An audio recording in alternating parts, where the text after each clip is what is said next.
Welcome to The Explainer. Today, we're unpacking a massive tectonic shift that is happening right now in the tech sector. We're looking at a career path that honestly went from being a highly guarded secret at a single defense contractor to the absolute tip of the spear for the generative AI revolution. It's a role that demands this really unique, kind of crazy blend of hardcore coding, boardroom diplomacy, and just the sheer grit to parachute into absolute chaos and build your way out. So let's dive into the anatomy of a tech boom and the frontline troops who are actually making it happen. So let me ask you right off the bat, what do you think is the absolute hottest job in tech right now? Oh, well, that's easy. It's got to be prompt engineer, right? Or, I don't know, maybe some kind of elite AI researcher? You know, if you guessed either of those, you'd actually be wrong. Between January and September of 2025, there was a staggering 800% surge in hiring for a role that most people, outside of a few really specific tech bubbles, haven't even heard of yet. It's called the Forward Deployed Engineer, or FDE. And to understand exactly why this very specific role has absolutely exploded across the industry, we have to rewind a bit and look at the intense moment this job was literally forced into existence.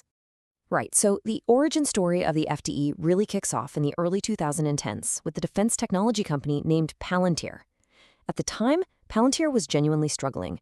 They had built this incredibly sophisticated, brilliant data software. The problem? When they handed it over to government intelligence agencies and traditional enterprise clients, it just sat there. It completely failed to deploy. You've got to remember, these agencies operated on highly classified, air-gapped networks. We're talking massive bureaucracy and totally disjointed legacy databases. Palantir realized they had a massive gap between what their platform could theoretically do and how it actually operated in the messy, mission-critical reality of their customers. Wait, pause right there. Are you telling me they had to physically embed their own software engineers inside these intelligence agencies just to explain how to use the product? Yes, that is exactly what happened. I mean, imagine the sheer tension of that. Your multi-million-dollar software is essentially useless unless the people who actually wrote the code are sitting right there in the room, physically hacking together solutions to make it work on the customer's specific, highly restricted network. That exact tension, that painful friction point of a product completely failing without an engineer in the room, is the entire reason the FDE role was born. So Palantir literally borrowed a military term to describe this entire philosophy: forward deployed.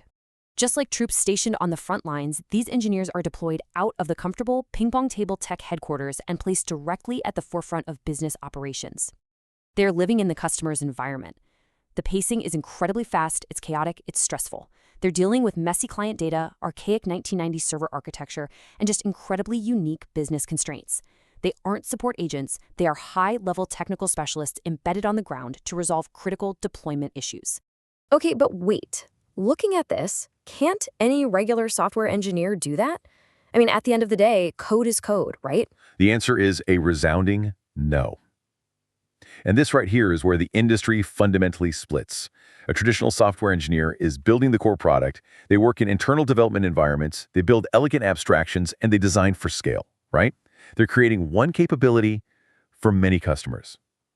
A forward-deployed engineer is structurally different. They are building customer outcomes. They write code, sure, but they also spend a massive chunk of their time sitting in boardrooms, talking directly to non-technical stakeholders. They operate on a one customer, many capabilities model.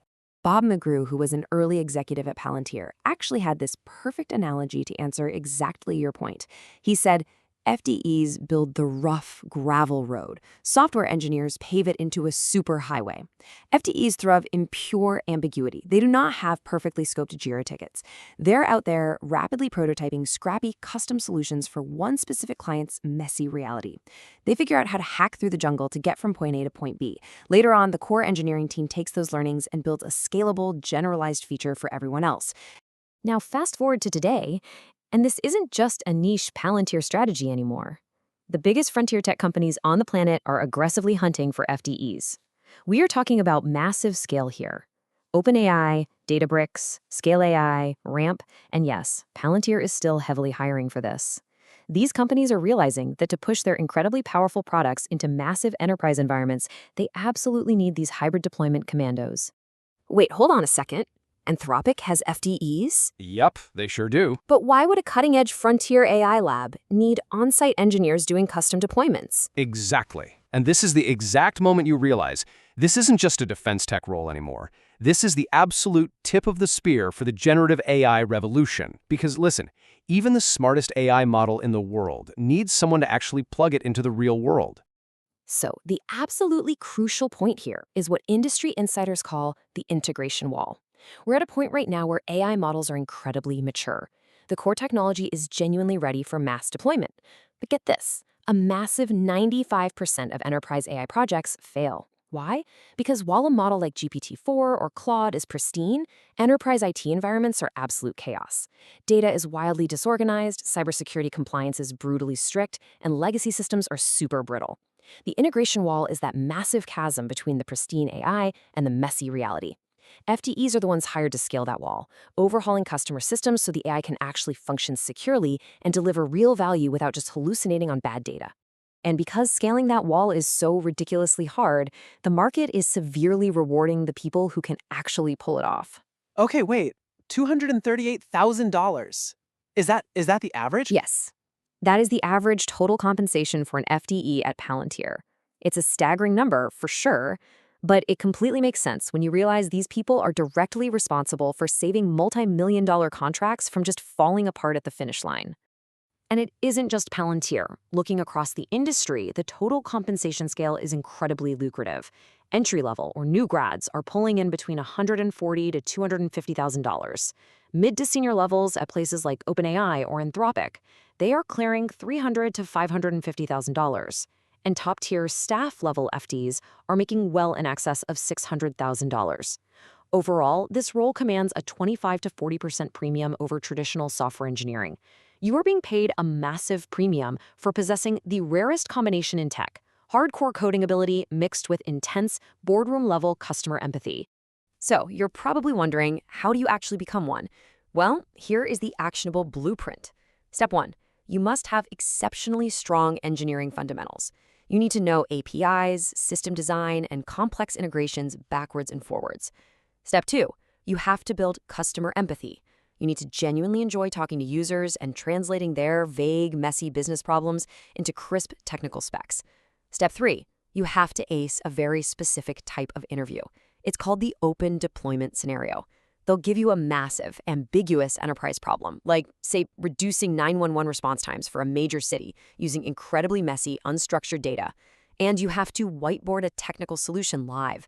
It tests your engineering, but more importantly, it tests your ability to clarify scope and truly own a problem from start to finish. You know, if there is one thing you take away from this entire explainer to really grasp this trend, it's this.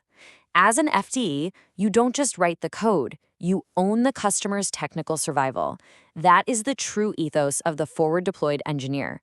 And hey, if you found this breakdown valuable and want to keep decoding the tech industry's hidden career paths with us, make sure to subscribe so you don't miss our next explainer. So, I'm going to leave you with this final, provocative thought. We spend so much time in tech arguing about the perfect tech stack, the cleanest code, the most elegant architecture, but out there in the real world, value is created by the people willing to jump into the mess and make it work. Are you ready to leave the codebase and deploy to the front lines? Thanks for learning with us today, and we'll see you in the next explainer.